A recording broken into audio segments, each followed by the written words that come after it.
Good morning, everyone. I just wanted, on behalf of the PDC committee, I wanted to welcome you guys to the counselor update. This year is virtual again. I know that's not what we always choose, but we are at a point where we want to make sure that we're able to share information with you guys, engage with you guys, and make sure that we're able to answer questions that you may have about any counselor related updates.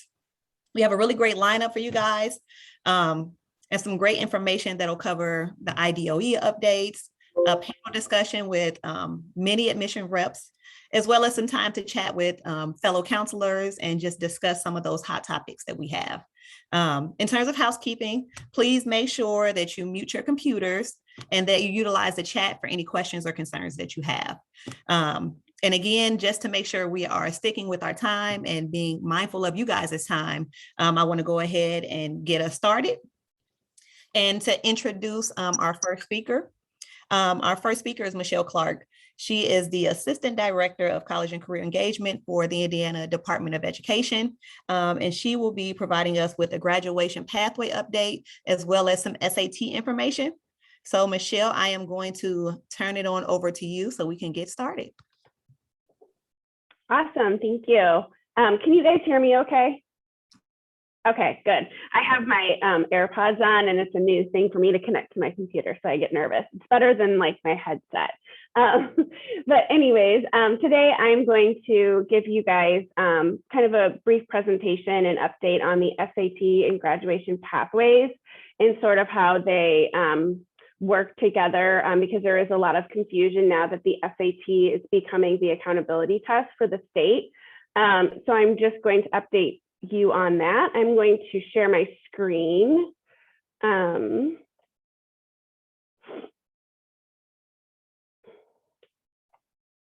see, bear with me. Sorry, I'm in print preview.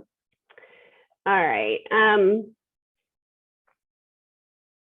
So just to go ahead and get started, today I'm going to review the current graduation requirements. I'm going to give a brief overview of the new high school accountability exam, and then I'm going to give just another overview of the graduation pathways. Grad pathways are kind of a confusing thing, and so I always feel like giving updates periodically to stakeholders is important, especially since this will be impacting our class of 2023 graduates. So the first thing that I'm going to talk about is the different, we have kind of two different situations going on. So currently students between the cohorts of 2022 and earlier cohorts have two options to graduate. So this year's graduates can still use our current GQE, which is the ISTEP. So students would have taken the ISTEP as sophomores, and if they have not passed the ISTEP, then they continue to retest every year. So they will need to pass the ISTEP to graduate. And so here's where it gets a little bit confusing. Class of 2022 or earlier can also utilize the graduation pathways. So they can, if they have not passed the GQE, which is the ISTEP, they can successfully complete the graduation pathway requirements. So this is just a table kind of explaining the two different options that are currently going on. The class of 2023 will be the first class that will graduate with the graduation pathways only.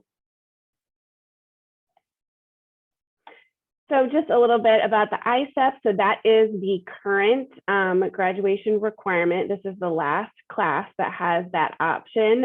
So it is, ISTEP was used for graduation and accountability. And it was a requirement through cohort 2022. The students took the ISTEP in grade 10. It is not one of the post-secondary ready competencies. So I think there is a little bit of confusion that some people think that it is, but it is not one of the post-secondary ready competencies. And a retest is required until students pass or meet the waiver requirements or earn the graduation pathways.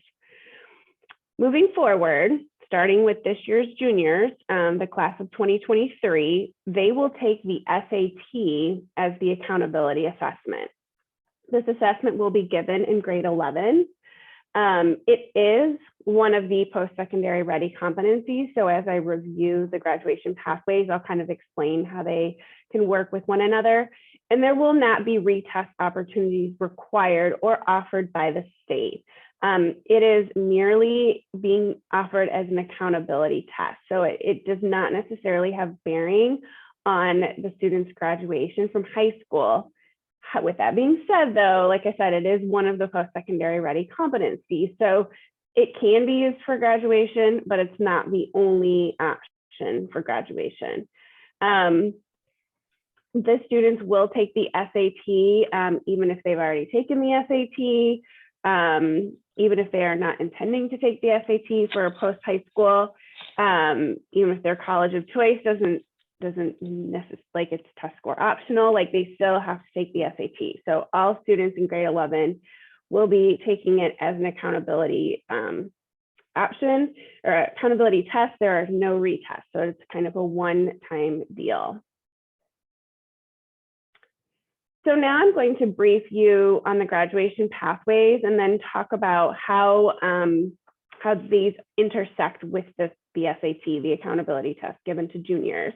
So this graduation pathways was a change away from a single test for all high school students. So whether it be ISEV or the SAT, we didn't want to have just one option for students to meet their college and career readiness competencies.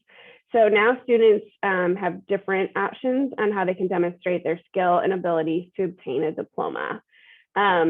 This kind of goes back to in 2017, OBLA, which is the Office of Work-Based Learning, stats that 80,000 potential high school graduates in 2017. Out of 80,000, 9,000 did not graduate. 25,000 had no plan beyond graduation other than to get a job. 45,000 will head to a college or university, and only 30,000 will have successfully completed within 6 years. So the result was nearly 62% will not have completed a post-secondary credential within 6 years. And then about 30% of college freshmen will drop out by the first year. So we just weren't seeing the longevity of students having a successful plan post-high school. And so the graduation pathways were developed. And so we kind of say it's 3 to succeed. The first is to earn their credit. So they still are required to earn that diploma, the core 40, academic honors, technical honors, and the general is even an option. They must verify employability skills and then prove competency with one of the 9 post-secondary ready competencies. So the first, we call it, sometimes we refer to these as box or buckets or steps, but it's the first part of their pathway is still their diploma. So students still have to meet either the core 40 requirements, the academic or technical honors requirements, or the requirements of the general diploma. So the other 2 boxes or buckets don't matter if they have not yet met the credits. And so this has not changed. The requirements have not changed for those diplomas.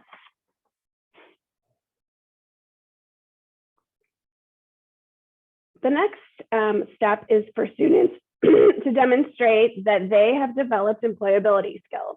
And so employability skills are a group of essential abilities that involve the development of a knowledge base, expertise level, and a mindset that is increasingly necessary for success in the modern workplace.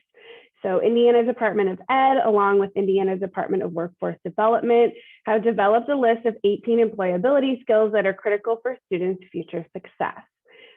These skills are lifelong learning, self-confidence, self-discipline, independence, perseverance, time management and organization, adaptability, integrity, professionalism, effective communication, decision-making, initiative, attention to detail, problem solving, aptitude awareness, connection, regulation, and collaboration.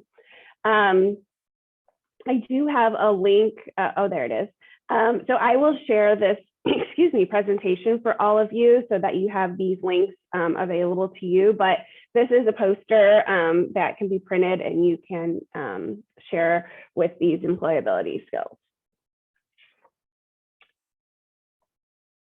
And so the way students are going to show that they understand and demonstrate these employability skills is through either a project-based learning, a service-based learning, or a work-based learning experience. I could honestly give probably a 30-minute presentation on just the employability skills alone. It's a big umbrella with a lot of things that fall under it. So I'm not going to go through each step, but it is important to understand that a student must learn and demonstrate employability skills from one of these three things. So project-based, service-based, work-based learning experience. And then from it, they must have a student work product. The student work product is basically the evidence that the school keeps to substantiate that the experience took place.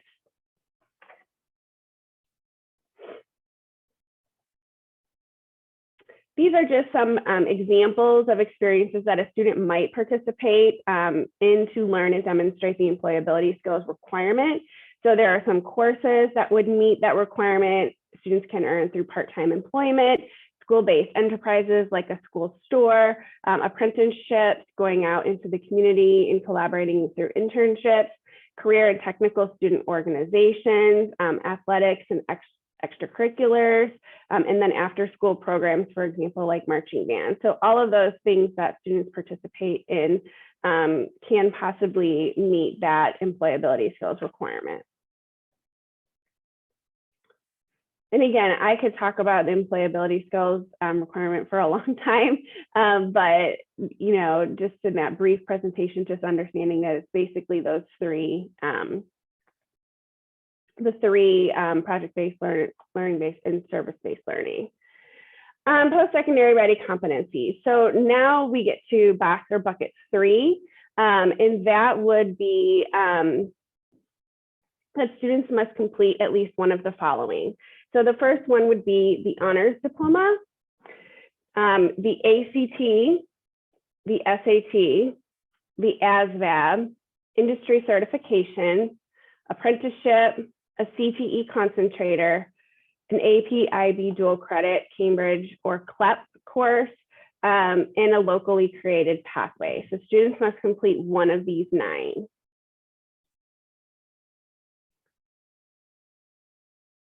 So just to briefly go through what is required for each of these. For the honors diploma, basically students fulfill all of the requirements for either the academic or technical honors, and so then they would meet that post-secondary ready competency. For the ACT and SAT, there are college and career readiness scores that students must meet. And so you look at ACT, currently the scores are an 18 in English, a 22 in reading, and a 22 in math or a 23 in science. So the students must meet 2 of the 4 score requirements. So it's an 18 or 22 in reading and either a 22 or 22 in math or 23 in science. I don't anticipate that you'll memorize all those scores, but students can super score as well. So if they take the ACT one time and meet the English requirement, they can take the ACT again and meet the science or math requirement. So it's kind of the same as you might in for university. Okay, and next, so this is where the SAT overlaps with the graduation pathway. So students can use the school SAT high school accountability test to meet this post-secondary ready competency requirement. Currently, the cut scores for this are 480 in the evidence-based reading and writing and a 530 in math, and students must meet the individual scores in each subject. Again, student can super score. So let's say they meet one of the scores during the school SAT, then they take it again and meet the math score, they can put those 2 together. Students can choose to take the SAT again on their own to meet the post-secondary ready competency if they did not score high enough during the high school accountability SAT test, but the state is not going to offer retest or pay for alternate opportunities. So it's kind of a one-time thing. So if students meet their requirements, then they can use this as their post-secondary ready competency. If they don't, then they can take it on their own, either before the accountability test, after, etc.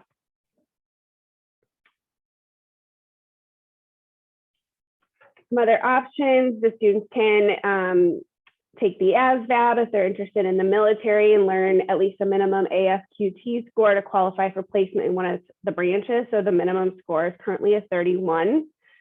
Students can also meet the post-secondary ready competencies by earning a state and industry recognized credential or certification. So there is a list of approved certifications listed on the Department of Workforce Development's website, and they must be entered into INTER, which is the Indiana Technical Education Reporting System.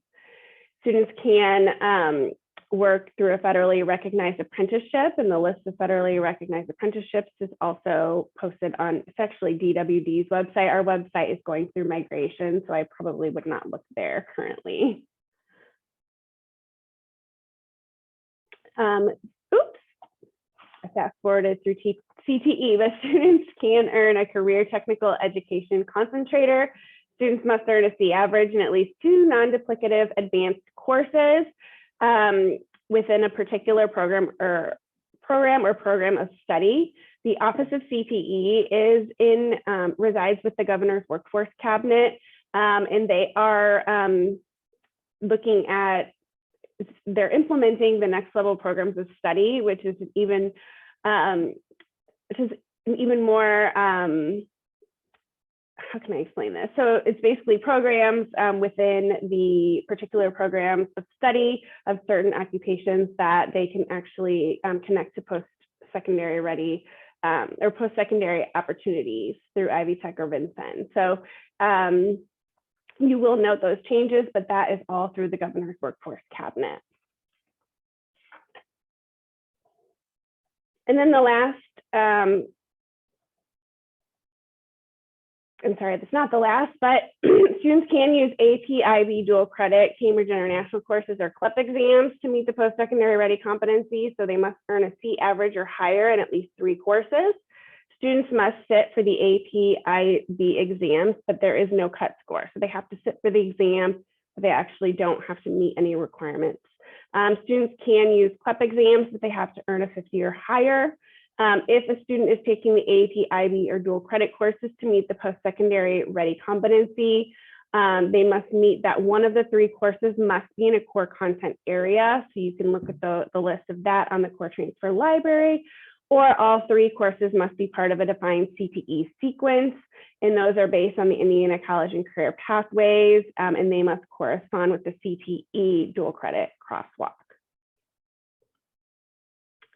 And I see that there's some comments in the chat. So I just, for the sake of trying to multitask, I'll take a look at those questions in a minute when I'm finished.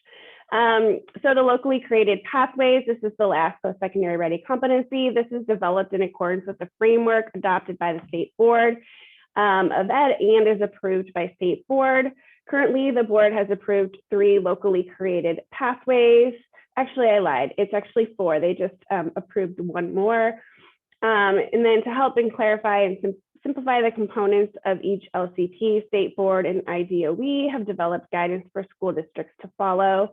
You can also adopt a current LCP, and there is a form and a process for that. So of the 4, one of them is civic arts. That is one that a lot of schools do adopt because it's something that can be done in many different school districts.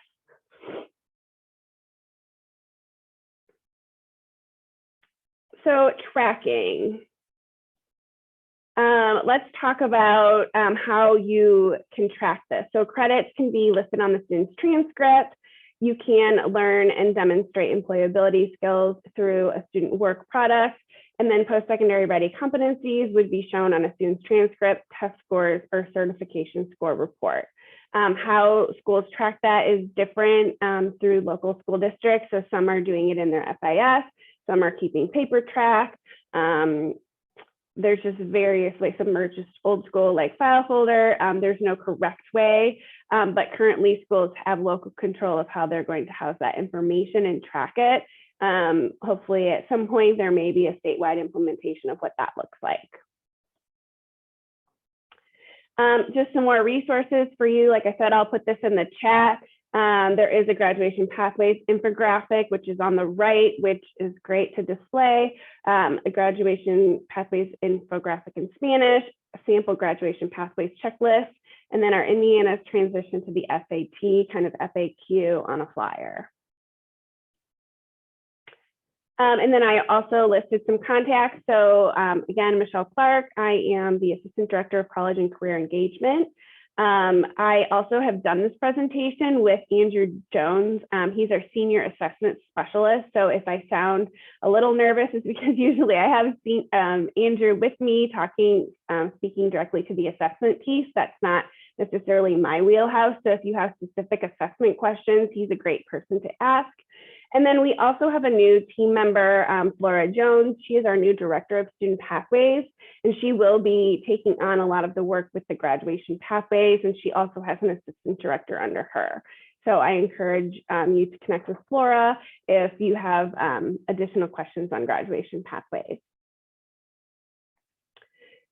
So now I will quickly take a look into the chat and see if I can help.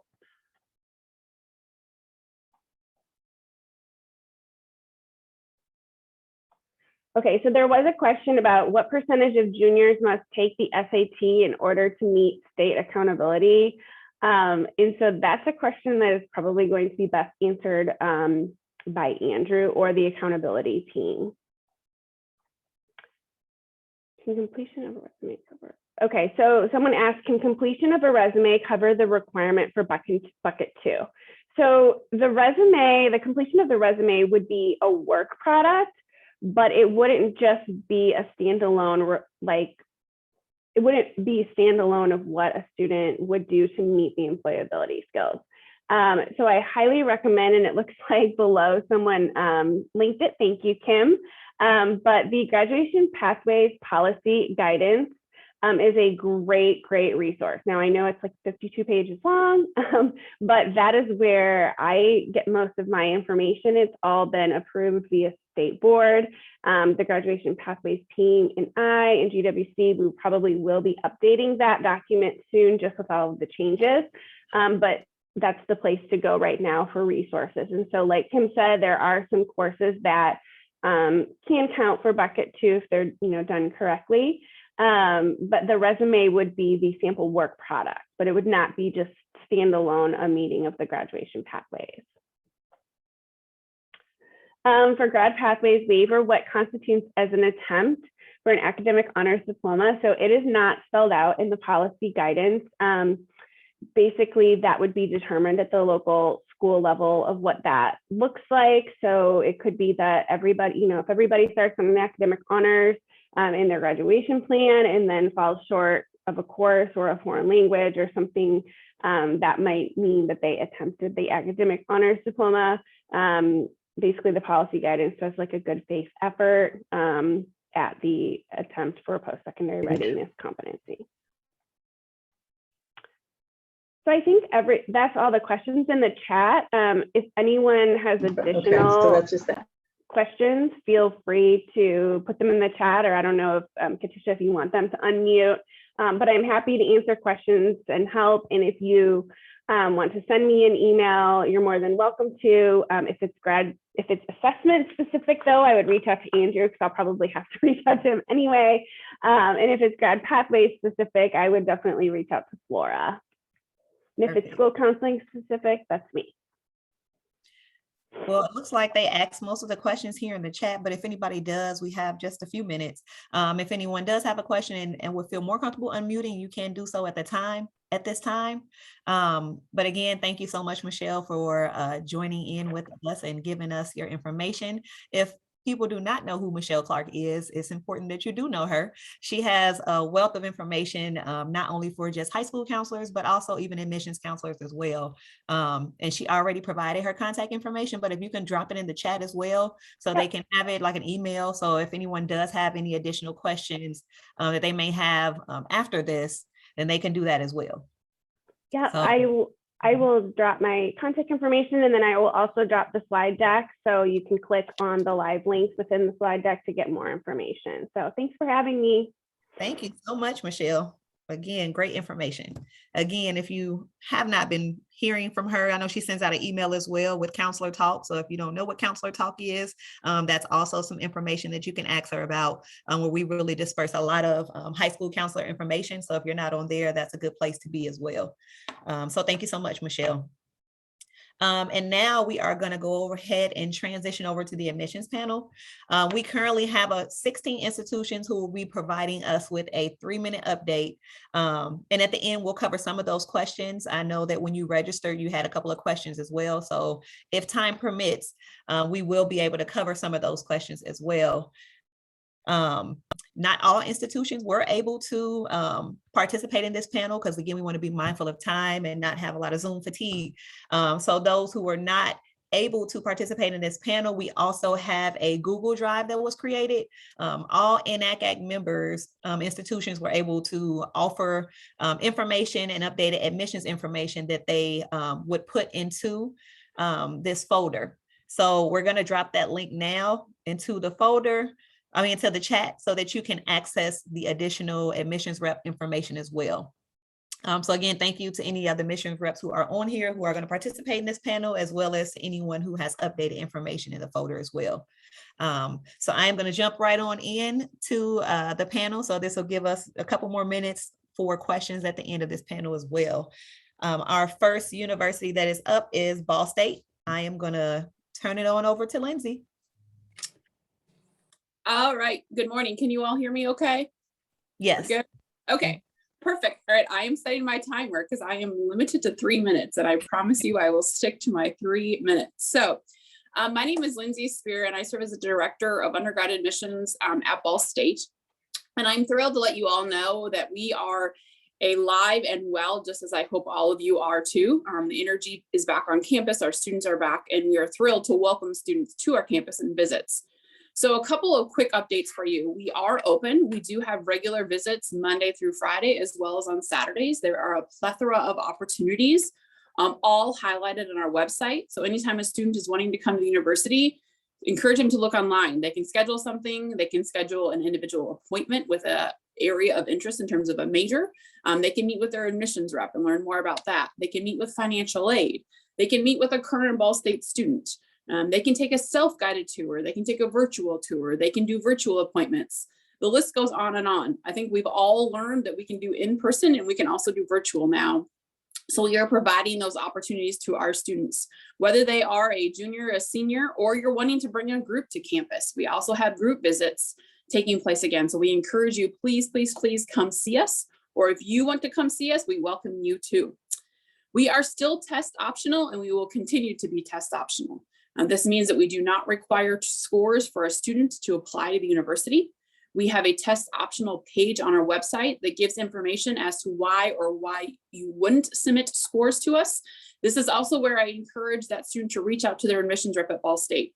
We are humans. We are here to help. We want to help. And we can walk through that process with that student or with you and kind of explain things. We also have all of our academic or merit scholarships are rolling. What does that mean to a student? So that means when they apply, typically things are only official through their junior year. We review everything at that point in time.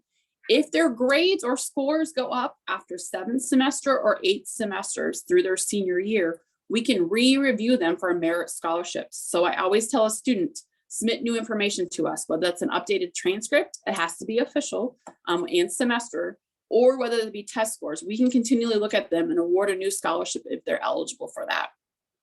Right now, our turnaround time is about 3 weeks. So we review applications, usually get a decision to a student within 3 weeks. So that application is also rolling.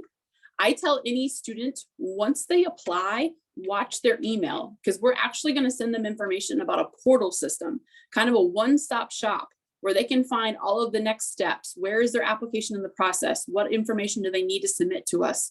Where are they? What's next? All of that is found there. If they set up that username and password, that's kind of golden for them in terms of one place to go, because we all know they're not checking their emails on a regular basis or paying attention to much. So hopefully they're paying attention to that portal. Also, we have a counselor page for all of you. Go to the Ball State website, type in counselors. We'll have a page for you there. We hope to host an event for all of you this spring to bring you to campus, to explore all of our academic areas and see campus for yourself. So watch for more that way. And ultimately, thank you. Today is National Thank You Day, and I want to thank all of you for the time, effort, energy you put in for your students. And they couldn't do it without you. We couldn't do it without you. We appreciate everything you do. And reach out anytime. We are happy to help. But thank you, thank you, thank you. Thank you, Lindsay. We are going to now hand it on over to Holy Cross College.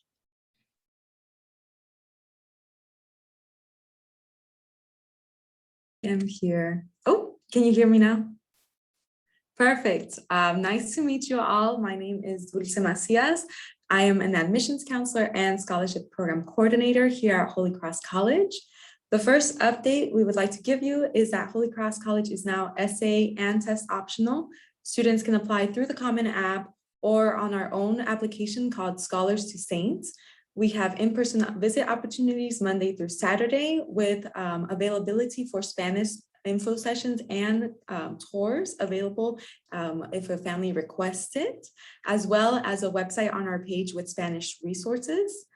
As for academic updates, within the past year, we have hired a number of faculty representing diverse backgrounds, including Professor Edwige Tia in economics and Matthew Cloud, who is heading our new computer science minor, soon to be major, focused on data analysis, cybersecurity, and getting students the necessary certificates needed for employment within the field.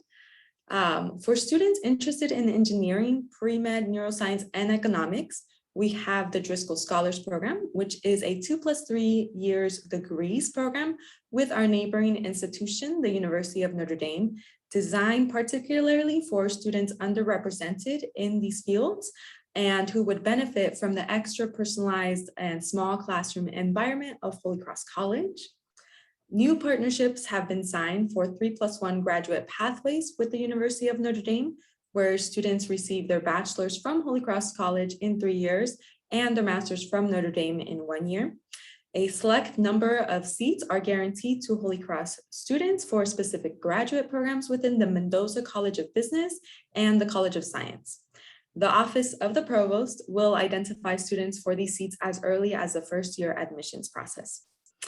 And we have expanded our student services to include one-on-one mentoring for all first years, in addition to a campus resource focused 1 credit course through the student success team and office. And we are continuing to grow and expand our scholarship program for low-income Indiana students called Indiana Max, or Indiana residents called Indiana Max. As part of it, we promise to meet tuition and fees with no out-of-pocket expense to the student, as well as a $250 book voucher, in addition to monthly workshops and one-on-one mentoring with me. I'm also in charge of that program to make sure students are on track to continue receiving their state and federal aid and graduate on time, as well as build a community here on campus. Those are all our updates. Nice to meet you all. Thank you so much for sharing. We will hand it on over to Indiana Tech. All right, thank you. How's everyone doing this morning? Hopefully the academic year has started off on a positive note for everyone, and everyone's doing as best as you can in this current environment. But just to give you some brief information about what is going on here at Indiana Tech. I represent the traditional admissions department here at the university, located in Fort Wayne, Indiana. So we're just east of downtown Fort Wayne. And, the main programs that we have here at the university are within our College of Engineering and Computer Sciences, with focus areas on mechanical, biomedical. We have cybersecurity programs here at the university. And then we also have the College of Business, College of Arts and Sciences, that also kind of brings in our, programs of health sciences, biology, forensic sciences here. So here at the university, we have a very comprehensive slate of academic programs for students, primarily all focused on the bachelor's degrees. And we do have a select few associate degrees as well. What's taking place here on campus, I swear I've been here at the university for close to 20 years. It seems like something new is taking place here on campus every year. Just this past summer, we just broke ground on a $21.5 million engineering expansion to our engineering center here on campus. And then also this fall, we are breaking ground on a new indoor track and field facility for our athletic programs to utilize, specifically cater to our cross country and track and field programs. So, there's always something going on here. To get into the admission side of things, we are a part of the common application. So if you have any students that are interested in applying to Indiana Tech, they can either do so through our website or they can do it through the common app. Admissions decisions are being processed as we speak. So the turnaround time frame for that is, within a week. So if we get a high school transcript, test scores, a decision, our goal is to have a decision within 1 week. So within probably about a week and a half to 2 weeks of materials being received, students will receive communication to us. So we are test optional. So if students do have the test, we do ask them to provide it. But when it comes down to offering scholarships, the GPA has the heaviest weight. We use the test score as a supplement. So we look at the academic scholarship in 2 ways. So what pairing is going to get the student the highest academic scholarship? Is it going to be the GPA alone? Is it going to be the GPA accompanied with the ACT or SAT test score? So we look at it a couple different ways. So if a student has a low test score, it's not going to negatively impact their academic scholarship, because then we'll go ahead and take the GPA at the highest weight.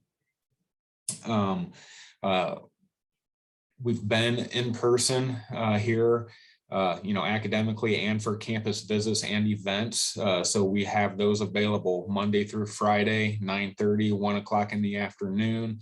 We are doing in-person open house events. We do have our first open house on Saturday, September 25th, and we do have a select few Saturdays available throughout the fall and spring semesters. We do supplement that with virtual opportunities as well. So if they want to virtually meet with an admissions counselor, meet with faculty, do a virtual tour, we have those abilities as well. Thank you, Bob. We are over 3 minutes for you. Okay, so that was the end of it anyways. But yeah, just feel free to ask any questions regarding our policies. Awesome. Thank you so much. And we are going to hand it over to Sasha with Indiana University next. Thanks so much. Hello, colleagues and friends. My name is Sasha Toomey, Assistant Vice Provost and Executive Director of Admissions for Indiana University, Bloomington. I want to echo the thanks to all of you for the countless ways you are supporting students, and really want to extend our appreciation to INACAC for helping us connect with all of you today.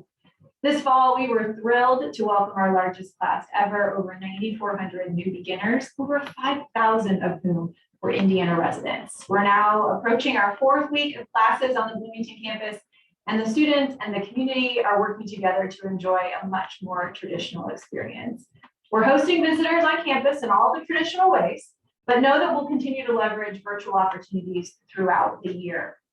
And as we look toward the fall of 2022, there are 2 ways to apply to Bloomington, either Apply IU or the Common Application. And November 1st is still our early action, non-binding, and merit scholarship deadline. We do want to remind students that our test optional policy is exactly that, our policy, and it wasn't a COVID response. In fact, 46% of enrolling students this fall applied without a test score. And we're actually seeing that trend continue in our early applications, and we think it's great. All 10 academic schools offering direct admission will continue to consider both test inclusive and test excluded applications. And once again, our merit scholarship process will not consider test scores. This new scholarship approach actually meant that more merit funding went to students with more financial need. We also want to remind students that we are very aware there was a pandemic. We lived it, and we actually saw through our review of their peers' transcripts from last year how it may have impacted grades. We're actually a little concerned that students may wait to complete their application until after 7th semester grades are available. And for IU Bloomington, we do not want them to do this. We believe we can make sound decisions using their first 6 semesters. If we need more grades, we will ask, but let us conduct the review. We're pretty sure we can find many reasons to admit. One additional note, last year we let students change their preference regarding their test optional status. This worked so well that we are continuing that practice. So if a student applies for the November 1 deadline for fall 2022 and isn't sure about whether to have their test scores considered, they can apply test optional at the point of application. And if they wish, self-report test scores by January 15th to have them considered. It really is up to them. Just one final reminder, there are always 2 ways to apply to get to a major at IU, either through direct admission or through our central advising university division. And 50% of our students actually come through central advising. So it's not direct admission or bust. There are 2 ways a student can get to their major, even for our top-rated Kelley School of Business. We look forward to answering your questions throughout the entire process. Please don't hesitate to contact us anytime. Thank you so much for joining us today and really for all that you do. Thank you. Thanks, Bree. Thanks, Sasha. We are going to go ahead and hand it over to IUPUI. Perfect. Well, good morning, everyone. It's a pleasure to meet you. My name is Ethan Wright. I am one of our regional admission counselors here at IUPUI. I do travel as well as the recruiter for LGBTQ+ specific students here on our campus. We are excited to have everybody back full in person once again. We are doing in-person visits as well as virtual to accommodate anything for our students. And then in-person traveling is also going on. So we are very much excited about that. Update wise, we are still test optional. We have seen positive outcomes from that. So we are continuing on with that line. Then that transfers into the scholarship base, where our scholarships for merit based is we're looking at the GPAs of a 3.5 plus, and then that ranges anywhere between $1,000 to $3,000 for students to be admitted. One of the biggest changes that we have currently that we are excited to announce is that our honors college has decided to go test blind. This is a big step for us that we feel is pretty cool and awesome. Basically meaning students are no longer required to submit SAT or ACT scores for our honors college.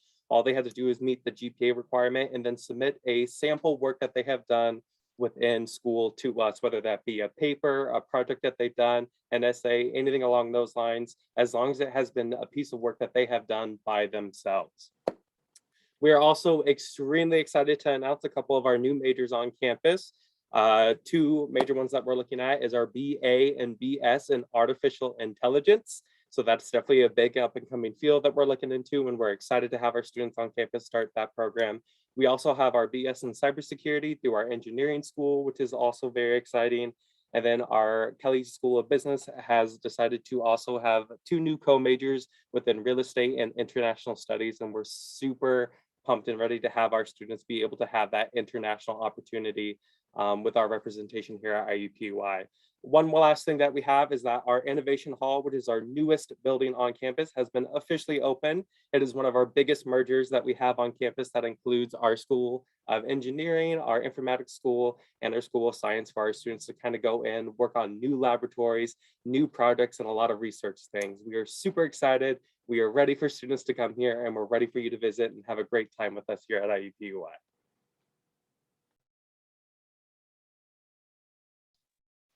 Thank you so much for sharing those updates. Next, we're going to hand it on over to Manchester University. Thanks so much, Brianne and Ethan. What an act to follow. I feel like I have so much energy after you just went. Hi, guys. My name is Kyle Grubbs. I use she, her pronouns. I am our Assistant Director of Admissions Outreach here at Manchester. I've been here a little over 8 years and am so thrilled to be back to introduce Manchester to some of you who may not have met us before. I am wanting to echo the thanks because we are so appreciative of all you do and all that you do to help us specifically. We appreciate you. Some great things from Manchester. We are still test optional, have been for 5 years, not a COVID response. that's all I can tell you. We focus on GPA for students. Submitting their test scores will not help nor hurt them. We want their final transcripts. Like Lindsay said, we will reevaluate through their senior year through graduation. So please make sure to send a final transcript because they could possibly get additional scholarship money at Manchester. Some new programs for us. We did just launch a nursing program. We are very excited to be able to offer that. That is 2 years here in North Manchester and 2 years on our Fort Wayne campus. We do also have an accelerated BSN program on our Fort Wayne campus now as well. We also have a new digital media arts program that combines our graphic design program with our communication studies, really into the social media marketing realm, going to be very marketable for our students. In addition, esports is growing at Manchester. We just created a new esports arena and have launched some new teams. So Manchester offers League of Legends, Rocket League, Super Smash Brothers, Fortnite, Overwatch. I think there's another one that I might have forgotten, but it's constantly growing. We're really excited. We do offer scholarships up to $3,000 a year for those students. We do also offer a visit scholarship. We have continued to be open for on-campus visits and have reopened for group visits as well. So if you'd love to bring students, we'd love to have you. Our visit scholarship is $500 a year, starting the spring of their junior year through their senior year. So we'd love to have students on campus for individual visits. We are also hosting like open houses and our Spartan days and academic days. We love to get students in front of our professors, have lunch with our current students, all their great stuff. We'd love to have your students as well as you on our campus.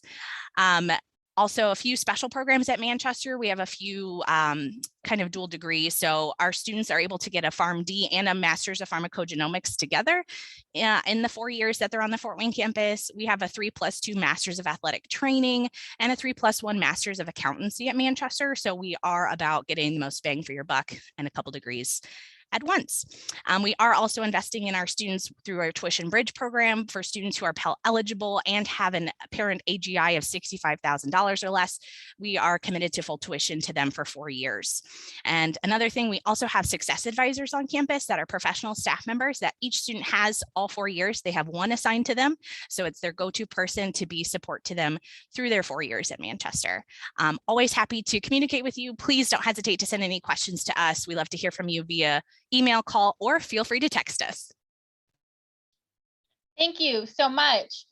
We will next hand it on over to Marian University.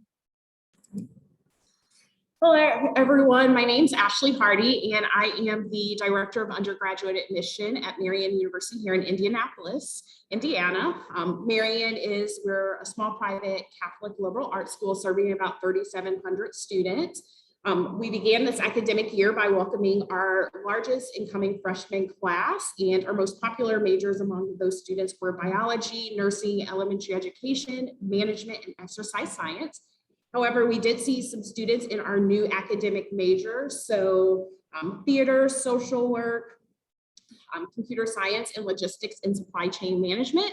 And we are really excited to announce that we broke ground on a new engineering school this summer. And so for fall 2022 and beyond, we will offer chemical, civil, computer, mechanical, and biomedical engineering, along with continuing to offer a dual degree engineering option with Purdue. I also want to highlight our 2-year associate program. So Marian, we offer associate degrees in business and liberal arts, along with 40 other 4-year bachelor degree programs. But for our 2-year associates program, it's an earn and learn program. So students go to classes for 3 days a week. And then on 2 days, they have a paid internship where they're earning at least $15 an hour. They graduate in 2 years. And for those students who decide to continue on at Marian University and earn their bachelor's degree, we offer them a tuition discount. So for students who come in through that Earn and Learn program, it's about 50% off in terms of what they would pay compared to a 4-year institution or for Marian. Marian, we operate on rolling admissions, but we do have a priority scholarship deadline of November 15th. So students should apply by that date for maximum scholarship consideration. We're currently test blind. So we do not use the SAT or ACT, even if the student submits it for admissions decisions or for scholarships, to award scholarships at all. We've updated our academic scholarships, so those now range from $10,000 up to competitive full tuition scholarships. And students can tell how much they will qualify for just by looking at a grid. We continue to offer athletics, talent awards, and faith-based scholarships, but we also expanded our 21st century scholarships. So we now offer 50 of those, as well as offering some full tuition scholarships for students who participate in the Center for Leadership Development, Bernese American Community Institute, or the Starfish Initiative. And then finally, we are open. We're offering in-person visits Monday through Friday at 9:30 and 1 p.m. And then we also have some Saturday options available as well. So thank you all. Thank you so much, Ashley. We will next hand it over to Michigan Technological University. Hi there.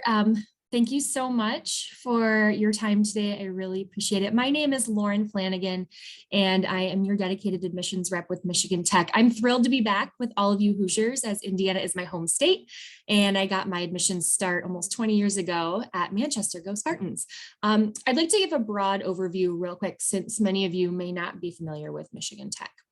Michigan Tech is a public research university with about 7,000 students located in the absolutely beautiful Upper Peninsula of Michigan.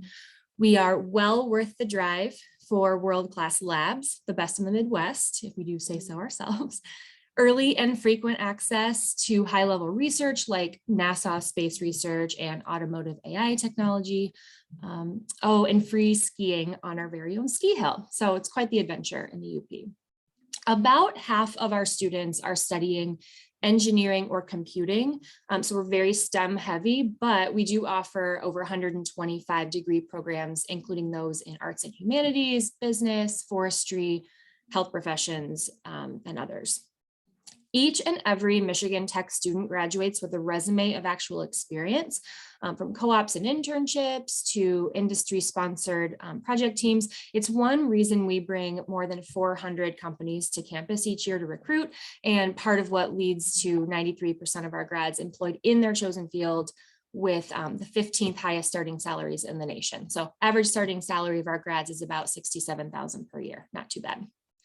Our application process is simple. Students will be admitted with a 3.0 GPA or higher on a 4-point scale, and we look at weighted grades if your school does that. And for reference, our average freshman this year came in with about a 3.8, but as long as they meet the minimum 3.0, they're all set. No test scores are needed. Those students are welcome to submit scores to boost scholarship eligibility. We will only consider scores if they help a student.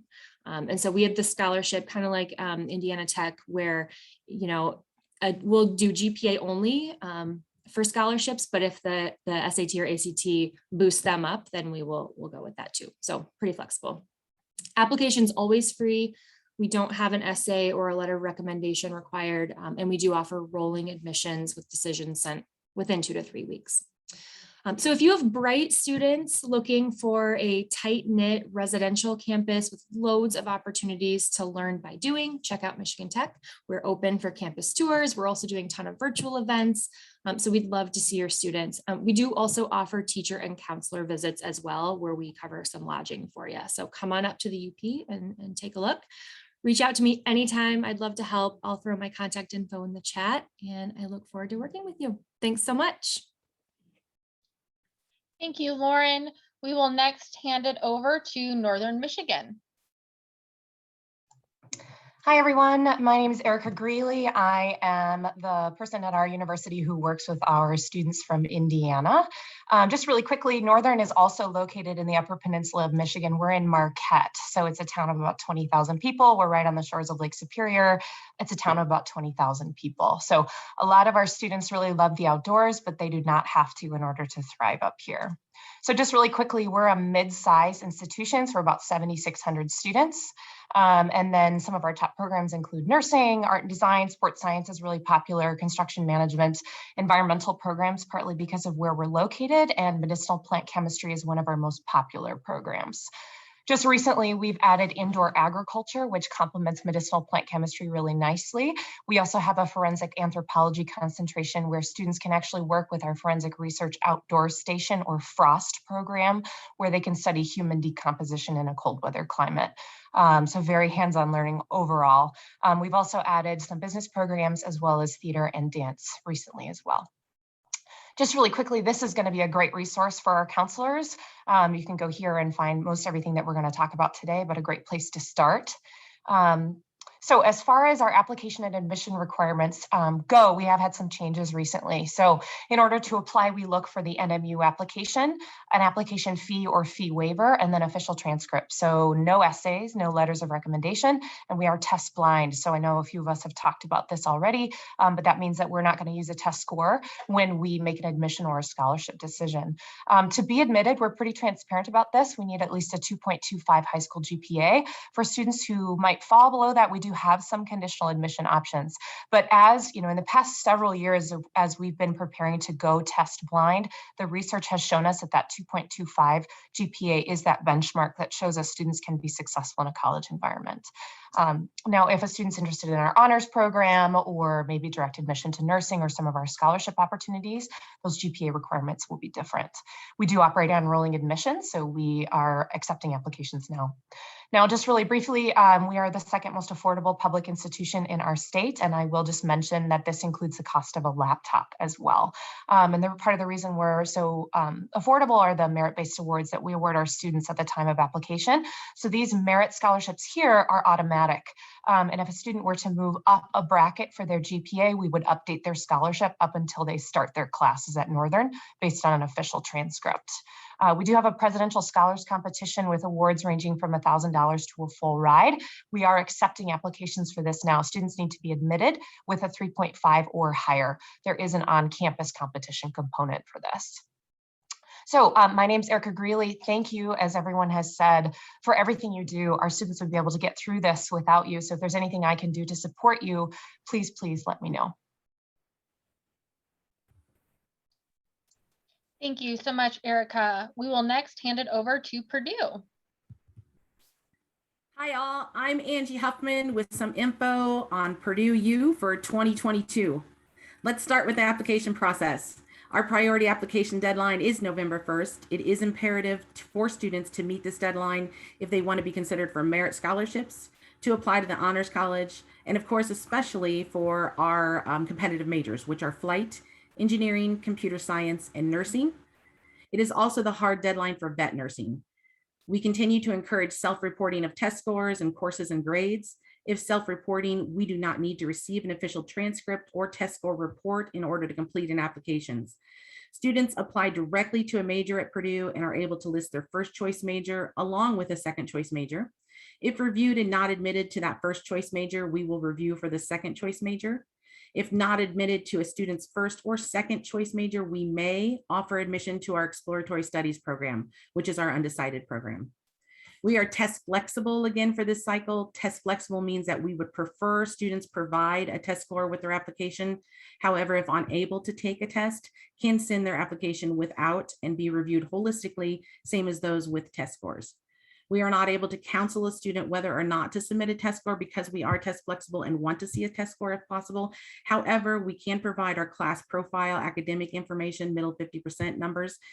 If students applying to one of our competitive majors have a test score that is not at the high end of that academic profile, that should be a red flag for them, whether or not to send a test score.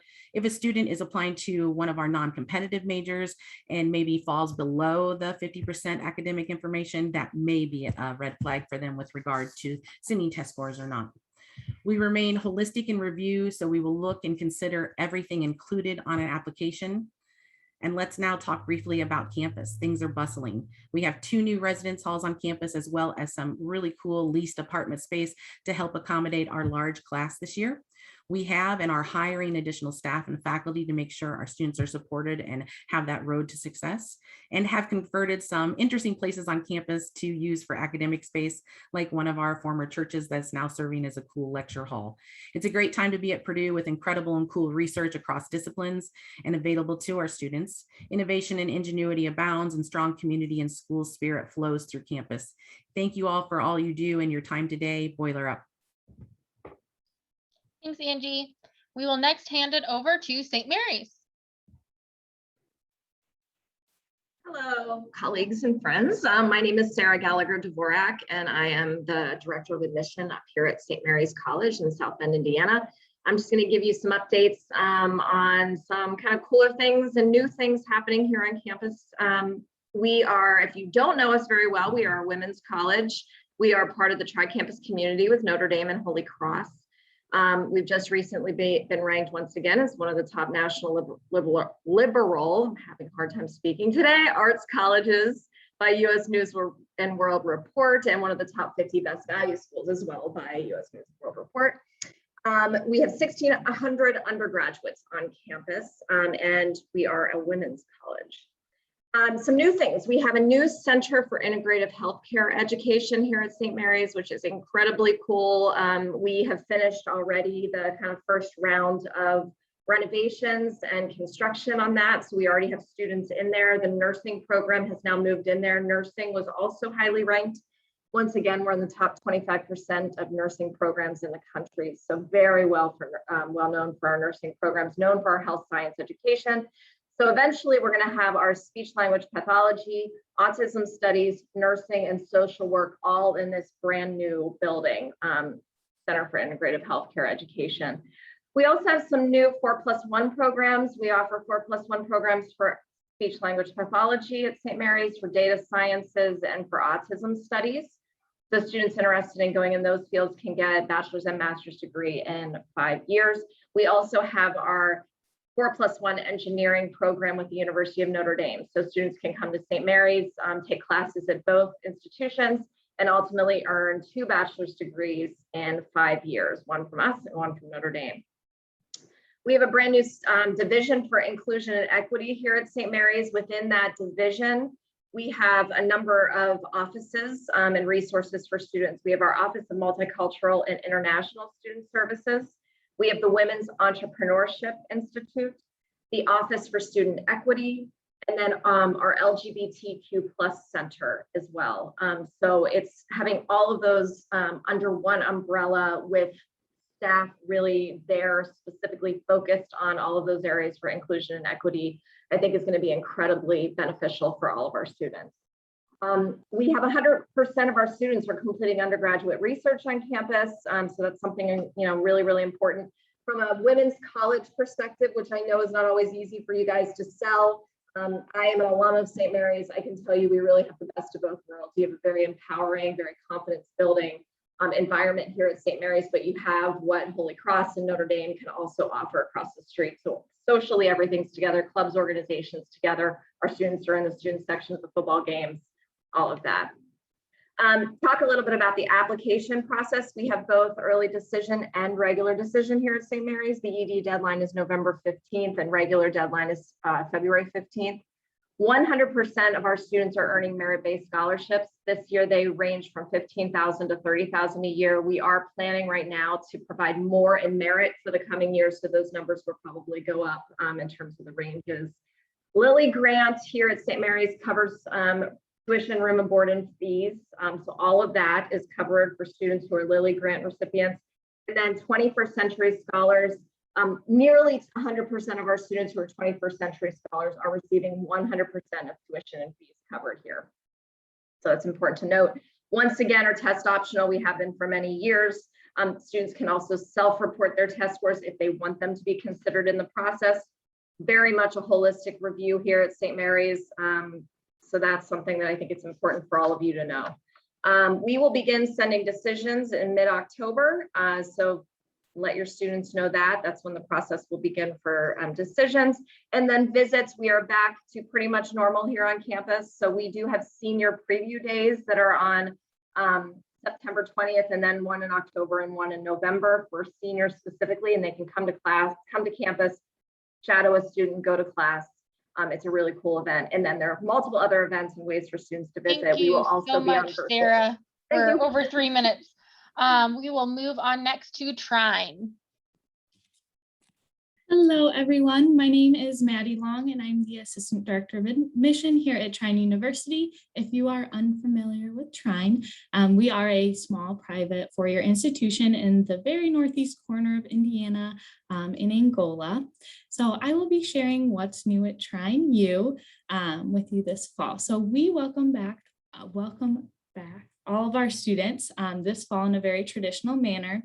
In addition to that, we are also accepting visitors to our campus in a variety of different ways, anything from individual visits Monday through Friday, and we also have larger group visits on Saturdays. These are what we call preview days and give students a very good overview of our campus. In addition to that, we are going test optional.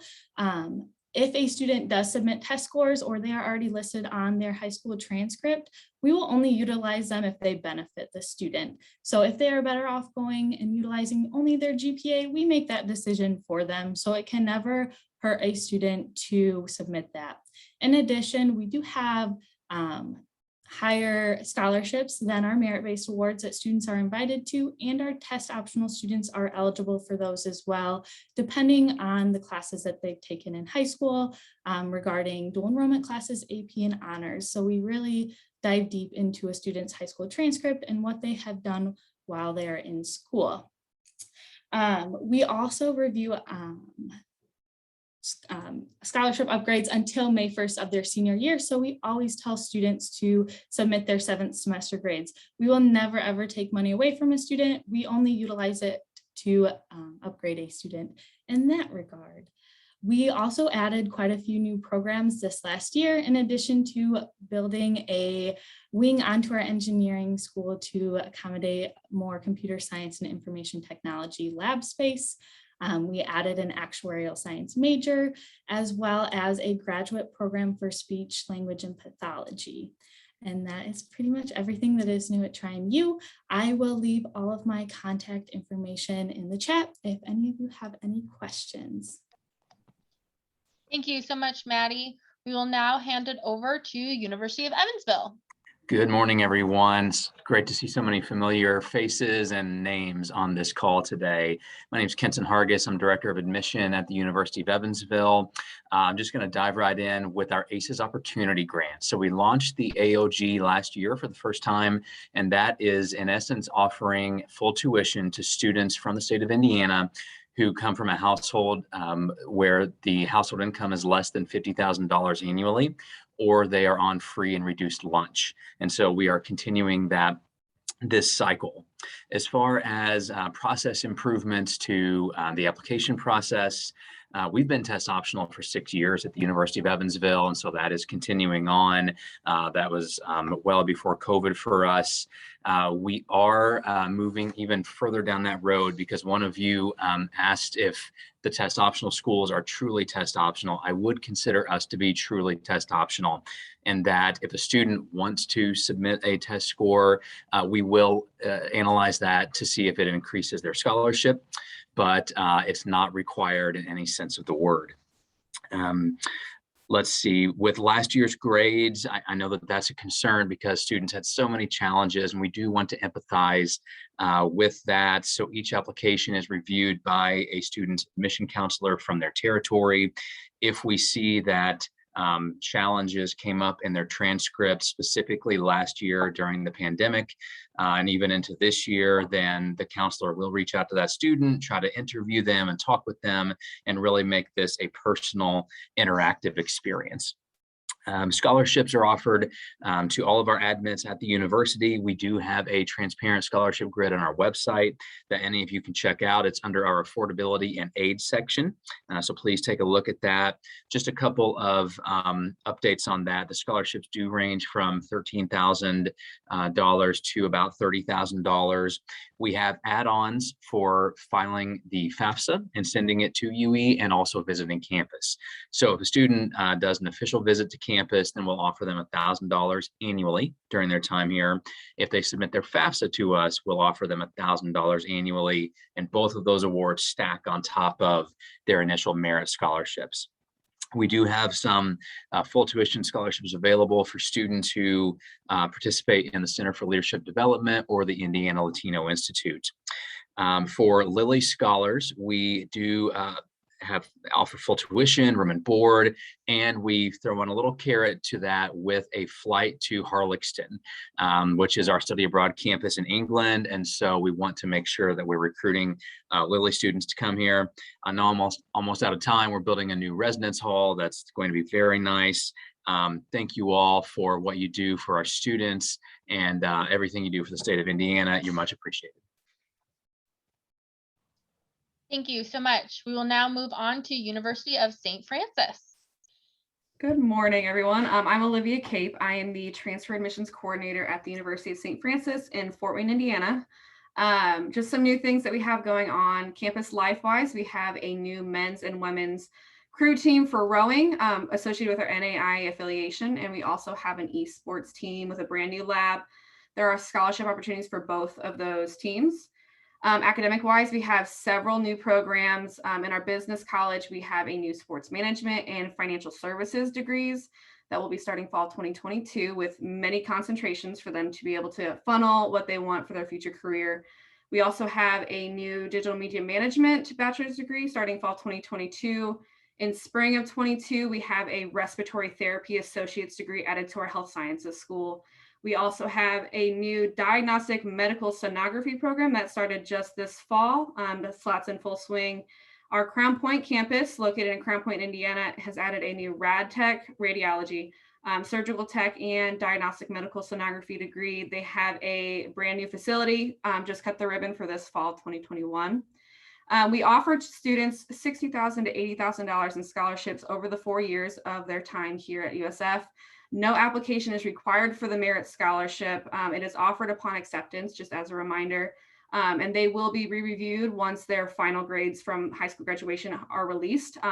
Again, we will only ever benefit the student. We will never take away money either. If a student has had troubles with COVID, if their GPA is below around a 2.3, we usually require students to submit an essay. This is just so that we can more holistically review the student.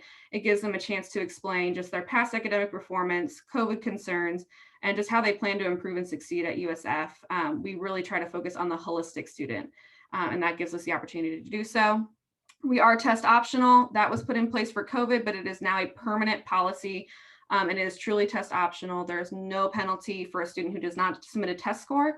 It is only used to potentially benefit their merit scholarship. And again, it will never hurt it. Some programs such as nursing and health sciences will require a test score, but specifically for their review. In that case, a student will need to submit a test score, either SAT, ACT, or a TEAS test. We have a new first year advising program that started this fall, in which professional advisors will work with all undergraduate first-time students, whether they're out of high school or just simply first-time college students. They will work with them on academic planning, directing them to university resources, and just being in a communication with them to improve and help in their first year of college. So we're very excited for that new department on campus. And thank you again for everything you guys do as guidance counselors for the students. We really appreciate all your work. Thank you, Olivia. We will now hand it on over to Valpo. Hi, good morning, everybody. My name is Emily Brighton. I'm one of the assistant directors in the office. Currently, all of our Indiana counselors are actually out traveling to all of your schools, so I am filling in for today. But we have a lot of really exciting things happening at Valpo right now. We've had some leadership change, and so I think it's a really exciting age for the university. Most of our updates are really application and financial aid based. As far as academics go, we do have a new theater design and production major, so that's really exciting. We did discontinue our theater performance major, but that will still be available for students. PA, our physician assistant major, we also just graduated our second class of physician assistants, currently still with a 100% placement rate after graduation. So that's a program we're really excited about, proud of. Across campus in the engineering department, we are also currently working on constructing a brand new bioengineering lab. So kind of exciting updates on the academic side of things. We are fully open in person. We did implement a vaccine mandate this year. So about 94% of our students are vaccinated and over 96% of our staff and faculty. So we are open in full swing. It's been really exciting to kind of see everyone come back. But on the application side of things this year, we are test optional again. That was kind of put in place for COVID. So we will see after this year if we are going to, reevaluate that and continue. But I know, as many of my other colleagues have mentioned, we are, very much as test optional as possible. So you don't need to, have a test for any of our majors or degrees. It's not factored into that merit scholarship. So truly, truly test optional. We don't want students to feel any pressure to submit those, but they can submit them if they would like to, and we do allow self-reporting. Like I had mentioned, they are not considered for merit scholarship awards, but we do have some good news. We've actually recently announced that all students who have a 3.0 and above will be receiving a merit scholarship this year. And those for the first time are published on our website as well. So in an effort to be more transparent, and this year those are going to range from $23,000 to $30,000 a year. We also have a brand new FAFSA filing award. So every student who files FAFSA will receive at least an additional $1,000 per year. And then I think, as far as just a reminder to 21st Century Scholars, if any of you have any 21st Century Scholars, we do offer full tuition and fees covered for those students. So all those students would be paying would be room and board. So just as a reminder. But oh, and on a fun note too, we have changed our mascot. So we are no longer the Crusaders. We are the Beacons. So that's really exciting. An official, mascot soon to come, but that's our new motto. And that's all for us. Thank you, Emily. And then handing it over to our final institution, Webster University. Hey, everybody. Andrew Lowy, Associate Director at Webster University. Glad to be with you today. And I talk to a number of school counselors regularly throughout the year. And if there's one thing I hear from school counselors, other than I wish students would read my emails that I send, it is that I wish I could get them to look at schools other than kind of the options that everybody looks at. So to that end, I wanted to tell you a little bit about Webster University. We're located in outside of St. Louis in a residential suburb there of St. Louis, specifically Webster Groves, Missouri. This is the downtown area here. Here's a lot of the suburbs. And so that's where Webster is located. It's a residential, we're surrounded by trees and houses. Like I said, residential community, almost New Englandish. I don't want to make this a real estate show, but people ask me, well, what's it like around there? And this is kind of what it's like, kind of an older but nicer suburb for Webster there. So this is our admissions information.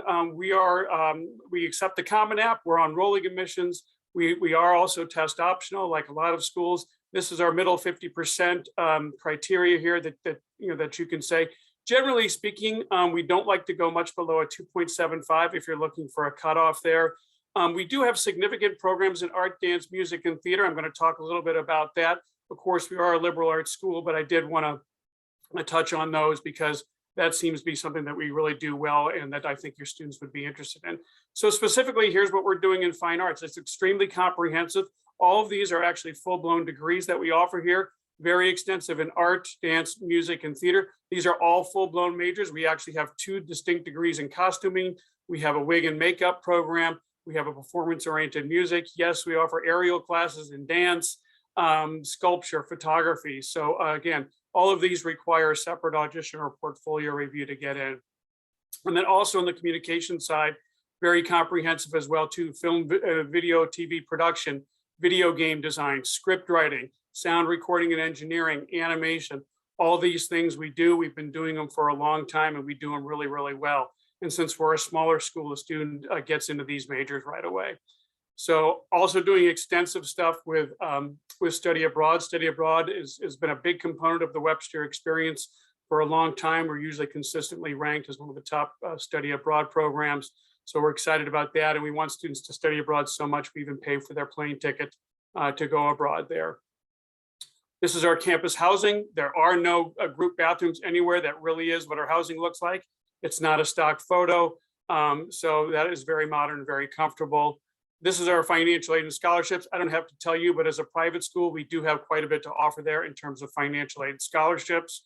And then a couple of examples of what our graduates are doing. That really is Leah holding the Oscar for Frozen. We have people on Broadway, people in New York, professional musicians. If there are any country fans, that's Garth Brooks, one of our audio majors, does some audio engineering with Garth. And then this is probably my favorite slide here to kind of end, right? This is who we are. We all know it's about fit, right? We're all looking for the right fit. So this is the kind of students that do well at Webster. So I really like this slide because it kind of really tells you who we are and what we do. So this is my contact information. I also put my information in the chat. I'll be happy to send you the slide deck as well too. Thanks, good to meet everybody. Thank you so much, Andrew. I am going to now hand it back over to Katisha. All righty. So we do have a little bit of time for questions. So that's great. What I'm going to do is just ask, I have a couple questions that I'm going to ask, and if members of the panel can just kind of popcorn in and answer some of those questions. One of the first questions is, will you ever go back to test required?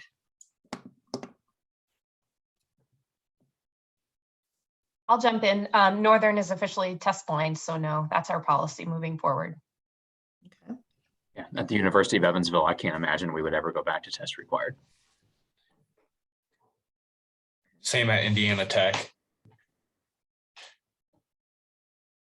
Okay. Is there anyone who is still thinking about it, or just kind of getting kind of a lay of the land on the panelists to see if that is an option for anyone, or have you thought that, okay, after a couple of years, then now we are going to go into being, going back to requiring the test? Hi, Katisha. This is Angie from Purdue University. We may very well go back to requiring an SAT or ACT. Okay, perfect. Okay, so it seems as though for us, for the high school counselors, it seems as though that is going to be an option that people will not possibly go back to test required. It may be test optional all around. All righty. Another question that I have, what makes a student's application stand out to you?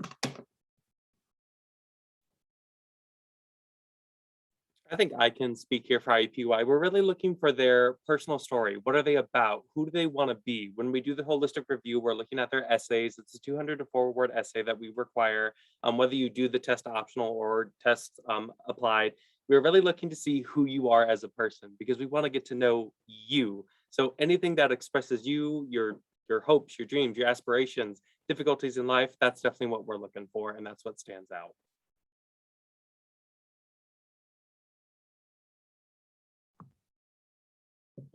Any other institution want to weigh in on that? I think what Ethan said was great. I would just add that we are always looking for reasons to admit. And so there's never just one, but what stands out is going to look very different for every student, but makes one more reason to bring them in. And I realize we have a lot of spaces, but we're looking for a number of different factors when we're evaluating applications.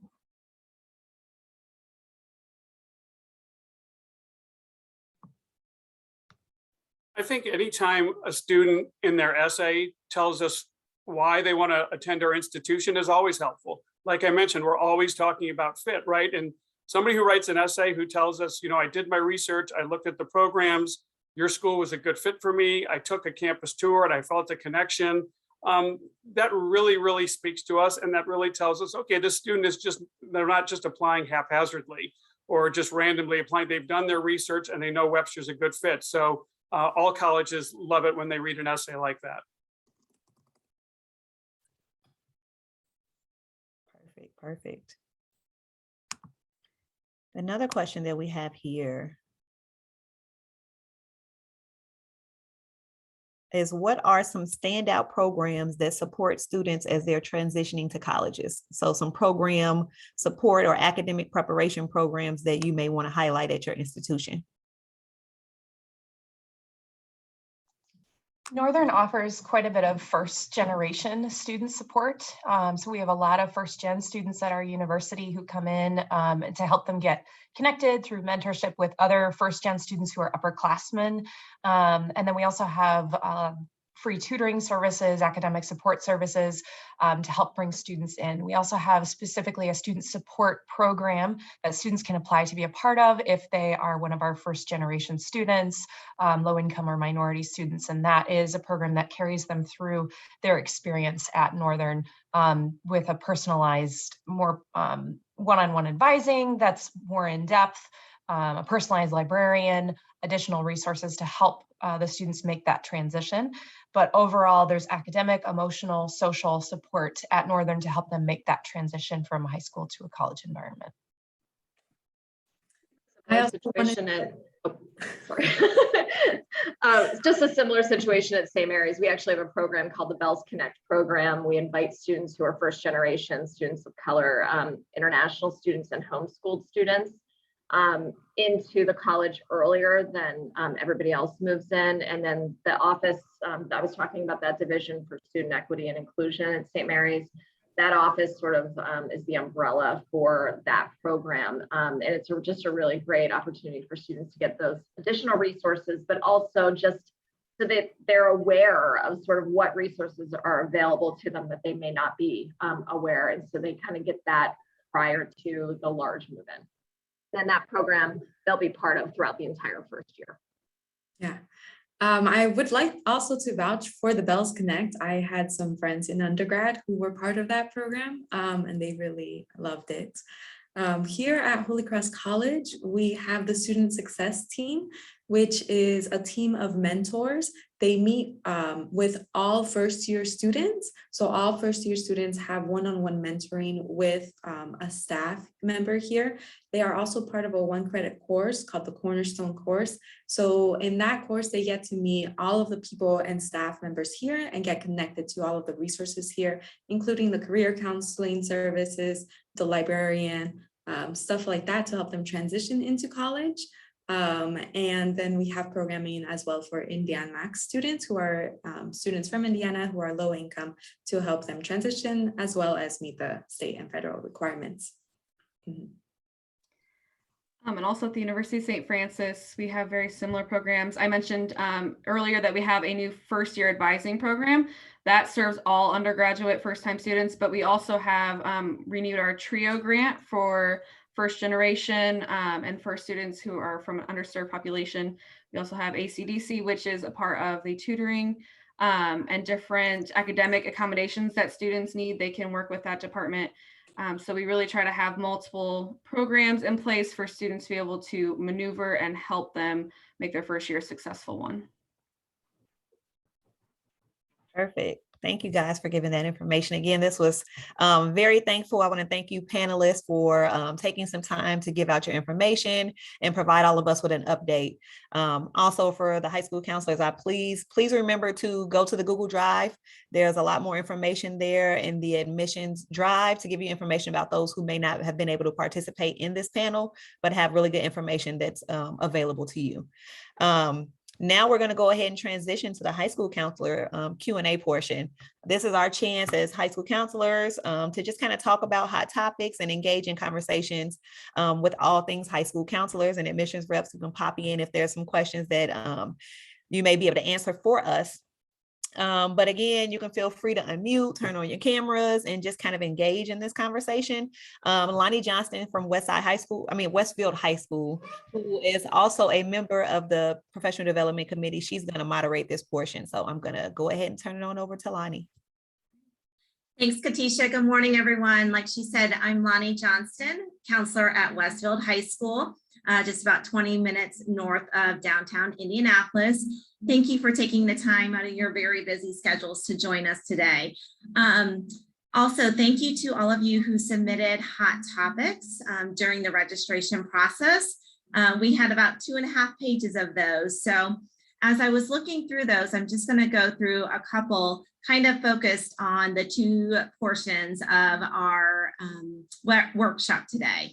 So the first is a two-part question in relation to graduation pathways that Michelle Clark spoke about in the first part of our workshop today.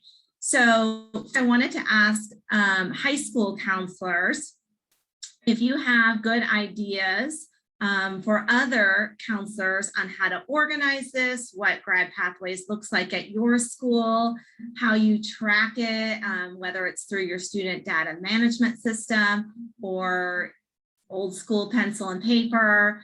We're just looking for really good tips and tricks to share with other high school counselors.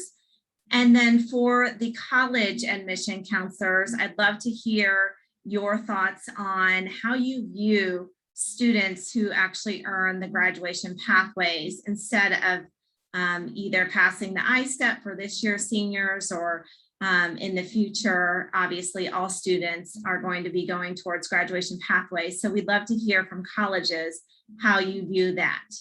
So high school counselors, tips and tricks on how to organize and present graduation pathways, and then college counselors, how you view graduation pathways.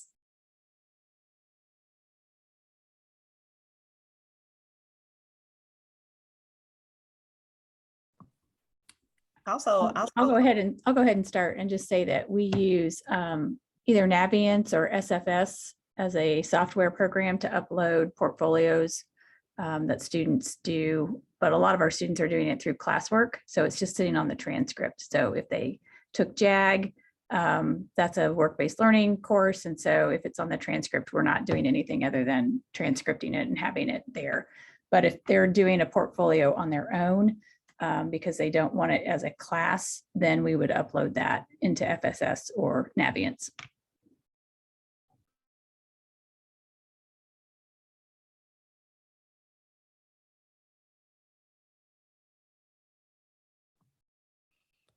I also would be interested in this for kind of admissions reps who are not in the state of Indiana. What do you know in terms of the graduation pathway and how do you look at it, because you're not within the state? So it'd be good to understand that as well from admissions reps. For Northern Michigan University, our main concern is that the students are graduating through their high school program. So long as they're meeting their high school requirements, they're going to get their high school diploma. That's all we care about. Yeah, that's very similar to the approach that we take. You know, we kind of to defer to each high school that they have met the requirements as outlined by that district. So that's we certainly start with that.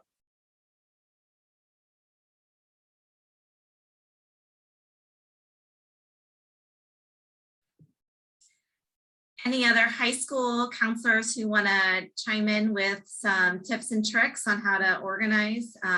And I guess more specifically, when you list it on the transcript, is there a way that you're denoting that it specifically meets grad pathways or any other tips and tricks?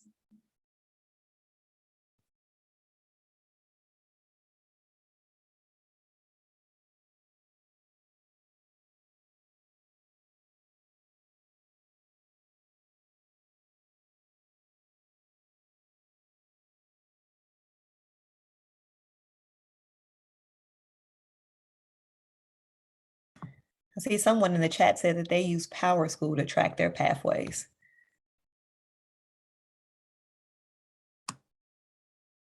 Yeah, Talisha says that she's using PowerSchool to track her pathways.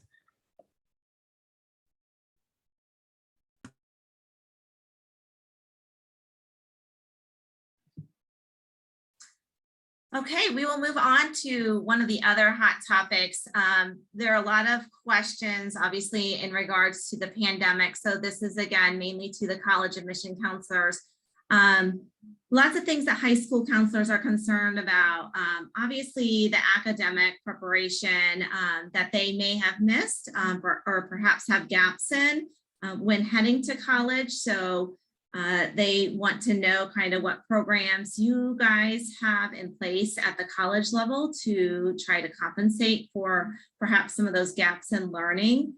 And then obviously the social emotional side. As counselors, we're all concerned about sending our students off to college, especially during, the global pandemic. And so counselors are always concerned, as I'm sure parents are as well.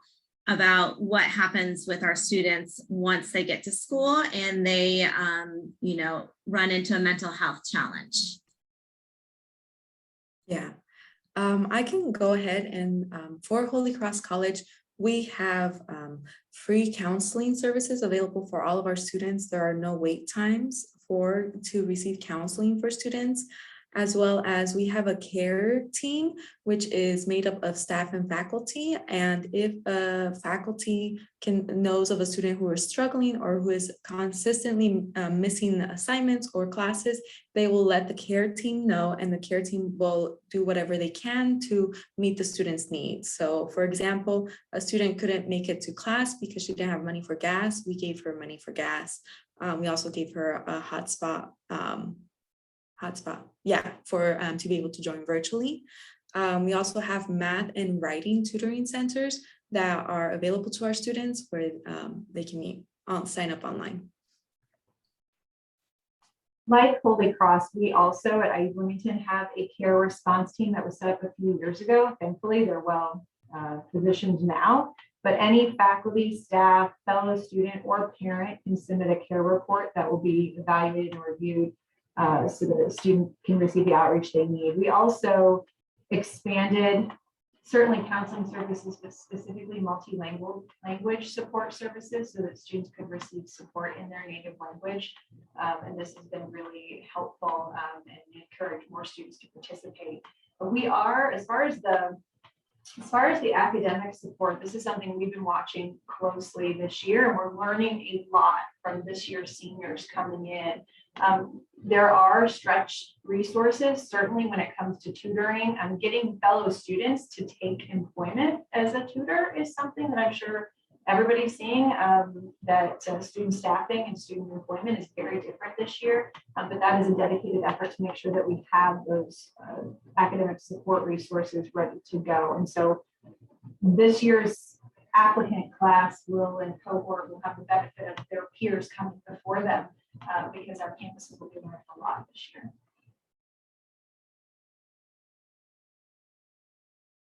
Perfect. Here, I'll kind of jump in. Here at IUPUI, we do have our own counseling and psychological services for our students that they can go to, whether it be group events that they need to be, so that way they don't feel alone as like a group effort. They can talk with other individuals, or if it's individualized counseling sessions, we definitely have that open for our students to use and go visit as they wish and how they want to.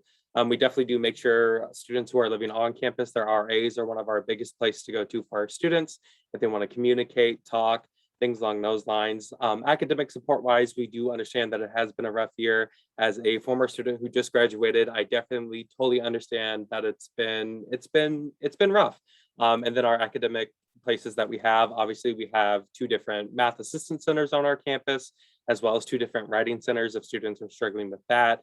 We have our BEPCO Learning Center, which is our tutoring services that students are able to access. There's just a lot of resources that we want our students to be able to use and, succeed. And that's why we have them on our campus. And we love for our students to reach out for these services or ask for assistance and help in any way, shape, and or form. We're always willing to listen and assist. I'll say, so we do offer conditional admission for some students who, if they fall below our admission requirements, where they're actually part of some success programming that helps them bridge that gap and make that transition to a college environment more successfully. And then there's tons of resources on campus all over. So we have a writing center, tutoring centers, counseling on campus, and as well as just activities to help get students integrated, right? Because a happier student is going to do better in the classroom. The big thing, of course, and I think a lot of us will say this, is that the students have to take advantage of it, right? So there are a lot of resources that are there and available to them to be successful and make this transition. But if they don't want to take advantage of them, that's kind of their prerogative or their right. But we do everything we can to make them known and available. And I would think, as I'm seeing some nodding faces, that a lot of other institutions would agree with that. Yeah, and I'll just chime in as the fellow Michigander here with Erica. At Michigan Tech, we're accustomed to providing a really high level of support for students academically, as well as personally from a counseling perspective. But I will say And part of that is most of our students are coming from far from home. I mean, average distance from home for our students, I'm sure it's the same at Northern, is about 8 to 10 hours. And so we're accustomed to a student body that can't just like pop home on weekends and whatnot. So that support has always been there, but we have vastly expanded our counseling services this year by partnering with it's almost like we outsourced in a way to like a virtual counseling program, but it's counselors that are dedicated to our students. So we've basically quadrupled the number of counselors that we have available to our students to see for a variety of reasons. And that is always free. So at Michigan Tech, tutoring, peer coaching, learning centers, all of that academic support has always been free and will continue to be free, as well as the counseling piece with licensed counselors. So those resources are there. But yes, we are very much watching just with COVID and everything and going test optional and all of the things that everyone else is dealing with. We're very much watching how our students do in their courses. And so far, so good. But I think that data will lag a couple years behind.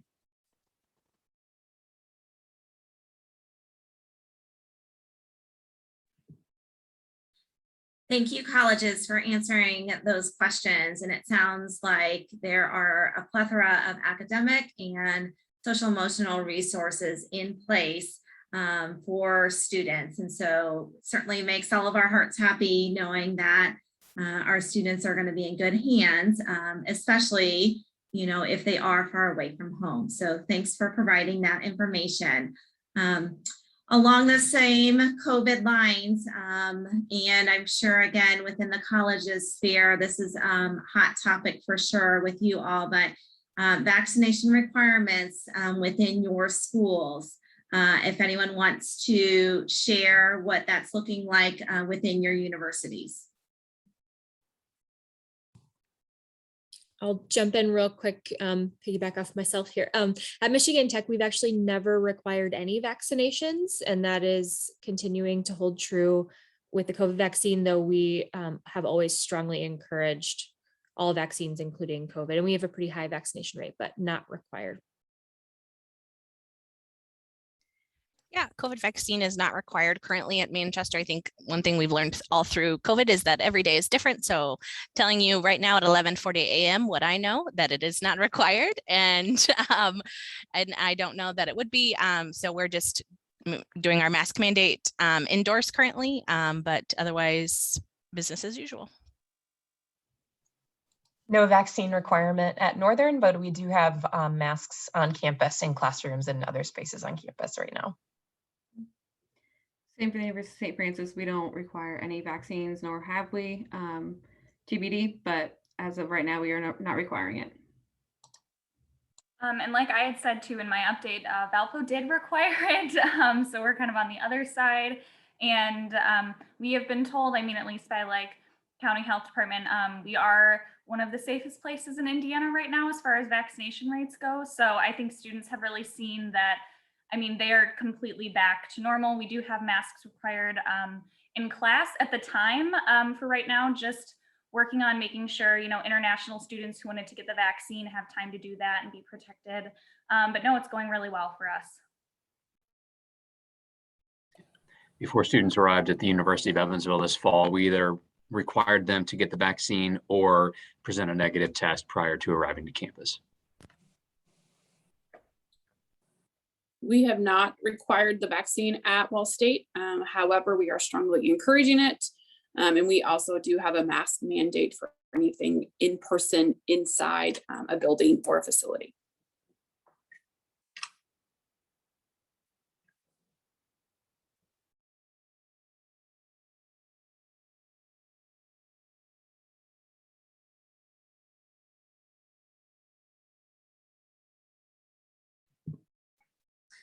Okay, so I'm seeing in the chat that at Purdue, it is not required, but strongly encouraged. Regular testing for non-vaccinated students. And then at all of the Indiana University campuses, it looks like faculty and staff will be required to have the COVID-19 vaccine and be fully vaccinated or have an approved exemption before returning to campus. This approach has allowed us to return to much more traditional experience. In Bloomington, we also have a mask mandate for indoor areas. Trine does not require the vaccine, but it is encouraged. Purdue Northwest does not require, but strongly encourage. They have vaccination clinics on campus, and they also have a mask mandate on campus indoors, I'm assuming. So thank you again, colleges and universities, for responding to that. I'd like to open it up to any kind of final questions, either for high school or college admission counselors. So again, feel free to either type that in the chat or unmute yourself and feel free to ask your question.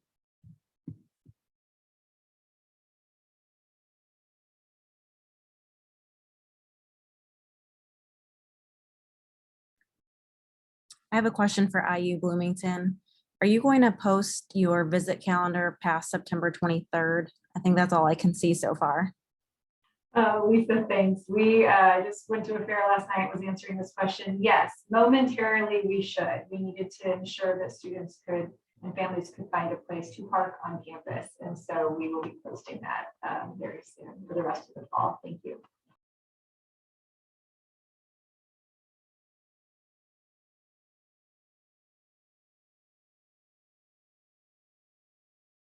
I think along those lines are there, a lot of our students are looking to start scheduling for PSAT day since they have the day off. That's a big question with the larger groups. Are those limited? I mean, they always are. I always tell them to do it way ahead.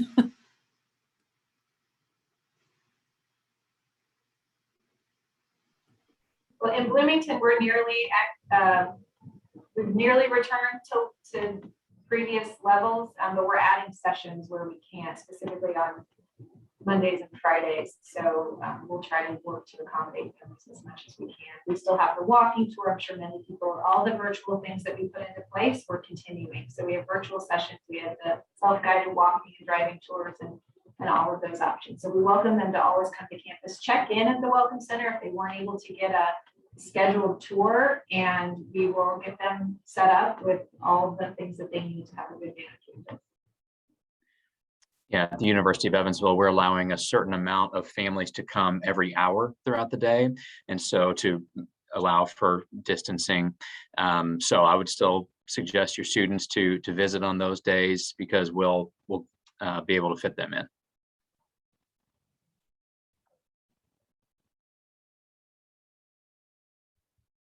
Yeah, I would say, as you mentioned, always encourage them to sign up sooner rather than later so they have a guaranteed spot. For us, we do a lot of individual visits. That's our bread and butter. And so every student's schedule is created individually. And so to make sure we have time to coordinate that, best if it's not the day before. One thing I will add in, I work alongside a lot of our Big Ten colleagues, which I know is not just Indiana, but a lot of institutions are struggling with like student employment and having a certain number of tour guides. So you might have students who are looking at visits across in-state schools and out-of-state schools and seeing there might be fewer spots available or calendars aren't being published as far out as normal. And that's also one of the reasons is just some of the situations with employment on campus has been an ongoing situation across different institutions.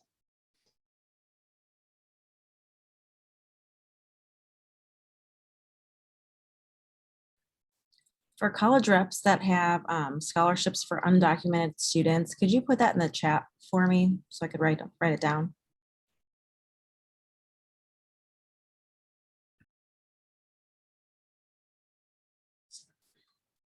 Karen Matthews also had a good question in the chat for college admission reps.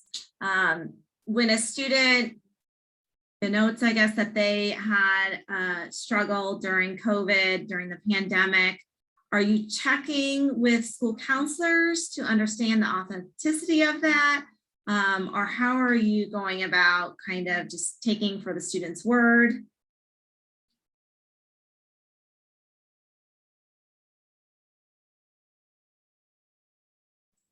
I would say at Marion, we're doing a little bit of both, just depending upon what's listed on the transcript. In some cases, for students that have had great academic records, you can see a little bit of a dip, like it's not an issue. But in some cases, we have been reaching out to the counselors, just asking, hey, can you provide a little bit more context? How do you feel that if they were admitted to Marion, we could support them? So I think it depends, but one of the things that I think every counselor here would stress is that we understand that a global pandemic is still occurring. And so we, for us, for example, for some of our scholarships, we've had a lot of students reach out to us because they are concerned because they participated in an activity and then they didn't participate in it. And it's like, we know when things happened. So we have that context, but I would just say really our shift on campus is how can we support students once they're here? But absolutely reaching out to counselors if there's something where we just have a question about. I would also love to chime in. Oh, sorry. Go ahead, Emily. I was just going to say, I would also love to chime in. I know that with Valpo, we are really encouraging our students, if they are willing to share their experiences, we definitely want to hear that, because we do understand that it's been a difficult year. I think everyone can agree. I mean, the admission counselors were really trying to be the student's advocate, and again, looking for those reasons to admit. So if they're willing to, tell us how COVID was difficult for them, or any challenges they may have come across, we definitely want to know so that we can take that into consideration. So I was just going to add, backing up what Ashley and Emily both said, and also what Ethan posted in the chat, that we do have this is why we have our representatives who are assigned to your school, so you can feel free to connect with them. Also, we've been watching for things for a long time. So we saw last year, students would say that this was a really tough semester, and it ended up being their best grades ever. So something else was happening in all the other semesters that we didn't have insight to, but we can get pretty adept at identifying where the maybe bottom fell out of their world for a whole host of different reasons, where it's an isolated event versus an ongoing grade trend, if their activities were interrupted or not interrupted, and they were over leveraged. But so there are a lot of different things that we're watching for that I think this holistic review can really, pull out. But we will absolutely lean on all our communication with all of you to help get a full picture of their experience. And we're always looking for reasons to bring them in if we can. I would just add that I think that's also why it's important to reach out and connect with that institution or that person, because several of us also have rolling policies where we can continually work with a student through their senior year as well. So, where they are at through their junior year isn't deterrent to where they're going to end up as a senior or what the outcome will be. And so it's really important to develop those relationships, because we can work one-on-one with you or with that student based upon where they're at and where they need to be or what's going on, to provide the best guidance that we can for them, because every case is just a little bit different.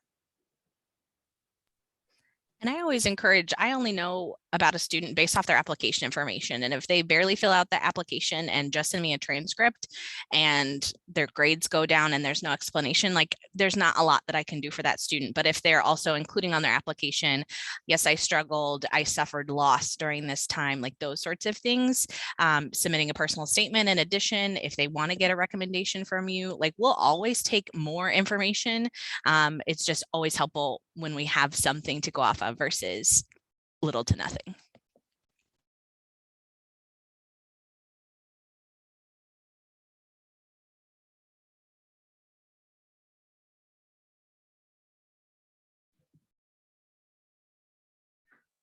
Thank you again, everyone, for your information that you gave for these hot topics. I'll kind of just echo just a couple of things that I just heard. Lindsay mentioned that relationship with college admission counselors. So I would encourage the high school counselors on this call. Again, that relationship is really important in getting to know who your rep is for your school. And if there's multiple high school counselors in your building, perhaps it's just one or two of you that maybe has that more developed relationship with the colleges.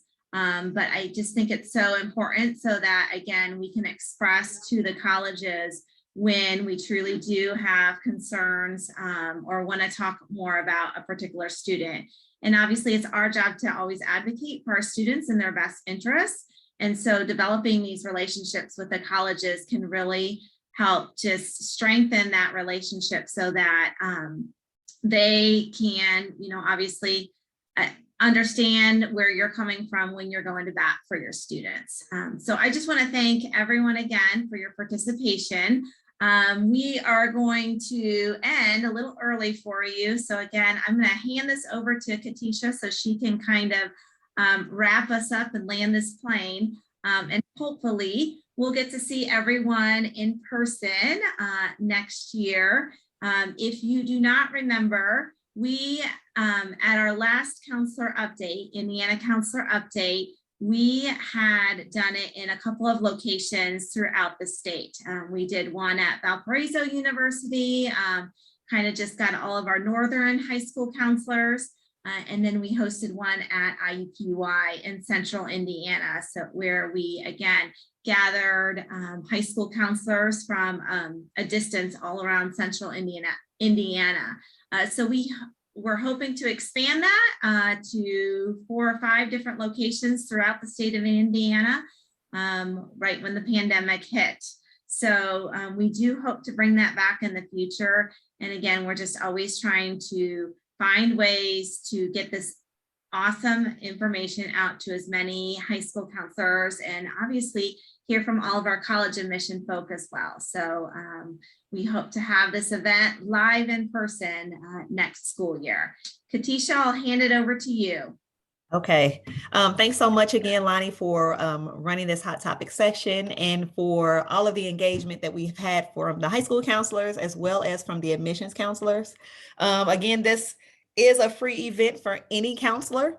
And it's just providing you a quick taste of what I would say of what INACAC does in terms of professional development.